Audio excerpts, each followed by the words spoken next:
ক্রিকেটের সবচেয়ে মর্যাদাপূর্ণ ফরম্যাট টেস্ট ক্রিকেট থেকে বিদায় নিলেন ভারতীয় ওপেনার রোহিত শর্মা।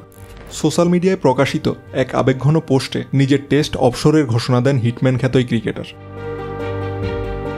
রোহিত বলেন, সাদা জার্সিতে ভারতের প্রতিনিধিত্ব করা ছিল আমার জীবনের অন্যতম বড় গর্ব। আজ আমি টেস্ট ক্রিকেট থেকে বিদায় নিচ্ছি, তবে ওয়ানডে ক্রিকেটে ভারতের হয়ে খেলা চালিয়ে যাব। রোহিতের টেস্ট ক্যারিয়ারের পারফরমেন্সে অনেকদিন ধরেই ভরাডুবি যাচ্ছিল, তবে শেষ পর্যন্ত তিনি নিজেকে একজন সফল টেস্ট ব্যাটসম্যান হিসেবে প্রতিষ্ঠিত করেছেন। ভারতের হয়ে ৬৭টি টেস্ট খেলে ৪,৩০১ রান করেছেন তিনি, যার মধ্যে রয়েছে ১২টি সেঞ্চুরি ও ১৮টি হাফ সেঞ্চুরি। তবে রোহিত শর্মার সবচেয়ে প্রিয় ফরম্যাট ওয়ানডে। এখানে তার ব্যাট থেকে এসেছে সবচেয়ে বিস্ময়কর সব ইনিংস। ওয়ানডে একমাত্র ব্যাটসম্যান হিসেবে ৩টি ডাবল সেঞ্চুরির মালিক তিনি, যার মধ্যে ২০১৪ সালে ইডেন গার্ডেন্সে শ্রীলঙ্কার বিপক্ষে করা ২৬৪ রানের ইনিংস এখনও রেকর্ড হিসেবে অটুট রয়েছে। এছাড়াও ওয়ানডেতে রোহিত ২৭৩ ম্যাচে ৩২টি শতক ও ৫৮টি অর্ধশতক সহ করেছেন ১১,১৬৭ রান।